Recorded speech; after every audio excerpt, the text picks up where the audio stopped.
I'm now joined by Oleksandra Matviichuk, who is a human rights lawyer and also a Nobel Peace Prize winner. So what is it like to follow the discussions here in Munich at the security conference for you when it comes to how people are talking about the future of your country?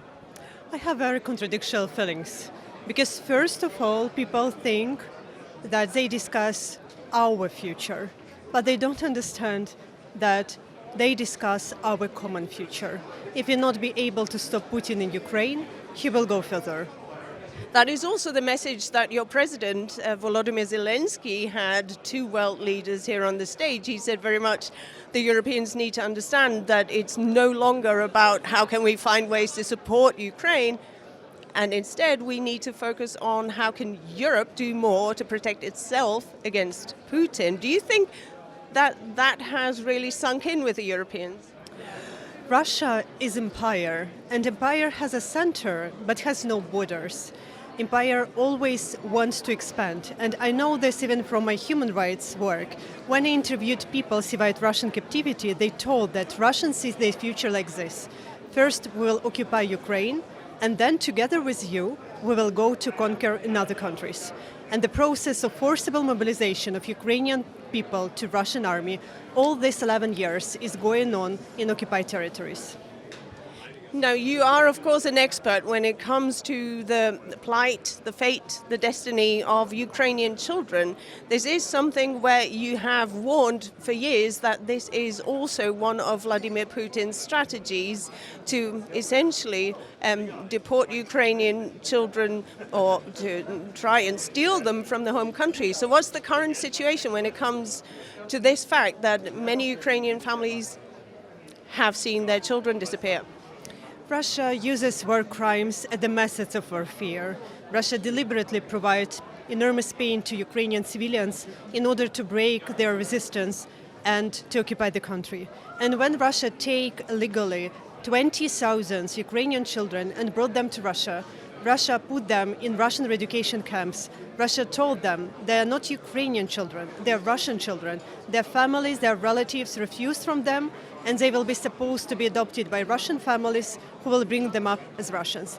And for sure, it's terrifying. And I'm worried that here in Munich Security Conference, we speak so less about people. Okay, we are in a peace talk. What will be with the 20,000 of illegally deported children to Russia? What will be with thousands and thousands illegally detained civilians who are subjected to daily torture and rape? And what will be generally with people who live under Russian occupation?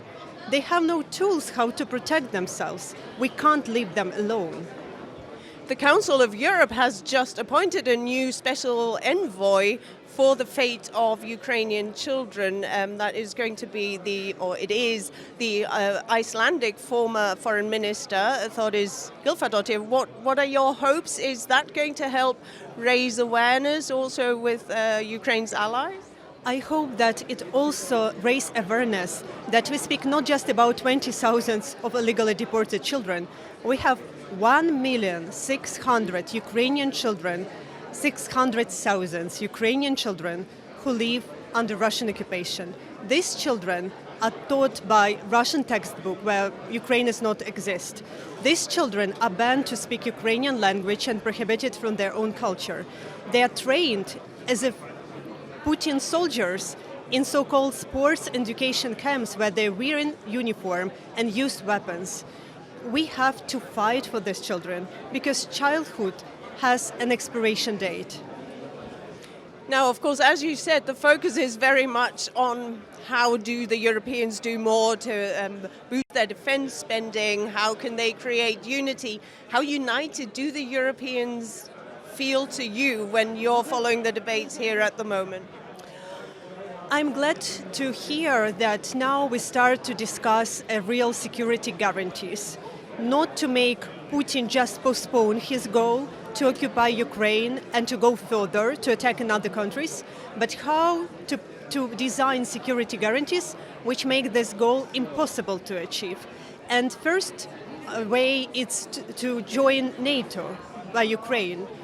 which is difficult politically to manage in the near future. So we have to find and design the complex of comprehension measures of deterrence and reaction, which will have the same impact as Article 5 of Washington Treaty. Now, we all know that the US administration has also taken off territorial integrity of Ukraine, has taken that off the table when it comes to those negotiations to end the war. Should Ukraine be prepared to give up parts of the territory that are currently in the de facto hand of the Russians? I think that this is not just a problem of Ukraine, because if we will live in a world where aggressor will be rewarded and can save the legally occupied territories, and Russia succeed in this plan, it will encourage other authoritarian leaders in different parts of the globe to do the same. So, to restoring territorial integrity of Ukraine is not just Ukrainian victory, it's victory of international rule-based order. Now, there's, of course, also a separate discussion going on here after what the Vice President of the United States, J.D. Vance, said on stage here. He didn't talk about Ukraine. He didn't even talk about just how the US will reduce its support for Ukraine or will do less in Europe. Instead, he talked about his idea of what free speech is and his idea of Europe not allowing, in his eyes, free speech and essentially being undemocratic. What's your reaction to J.D. Vance's speech here? I think that we have not to disturb our attention, but to focus on something which is really essential. And yes, new president administration told that they will achieve peace through strength. And regardless that J.D. Vance didn't mention Ukraine, it's a general narrative. So let's see the situation from this perspective. To compromise with Russia, it's a weakness. If we want to demonstrate strength, we have to design security guarantees and to stop Russian war of aggression against Ukraine. Because Russia and its authoritarian alliance like China, Iran, North Korea use Ukraine not like a goal, but like a tool, how to break international order, how to dictate their rules to entire international community, and also how to decrease the American global leadership in the world. And I think that the new presidential administration in the United States has to be care about it. As a Ukrainian, do you feel the US is still a reliable partner? I just was recently in Washington. I spoke in churches with religious parishioners. I met with students in universities. I had general public on my lectures. So let me assure you that people in the United States support Ukraine. They feel our pain. They're very sensitive to stories which I presented, and they stand with us with solidarity. So presidential administration has to fulfill the will of American people. But those voices that you're just mentioning, they're not the ones who are running the administration. There are a lot of things which have no limitation in national borders. And the core values for European Union, for United States of America, and for Ukraine is freedom. And in this war with Russia, we are fighting for a freedom in all senses, for a freedom to be independent country but not Russian colony, for a freedom to preserve our Ukrainian identity, not to be forced to re-educate Ukrainian children as Russians, and for a freedom to have our democratic choice. And one last question. We're 9 days away from German elections. So Germany is going to the polls to elect the next government. What are your hopes for the next German government? I hope that despite different political preferences, people in Germany will vote for freedom. And this is okay to have different parties, but it's very essential to preserve freedom as such. You say you hope, but you heard both the current German Chancellor and you heard his main rival, who's likely to become the next German Chancellor from the Conservatives.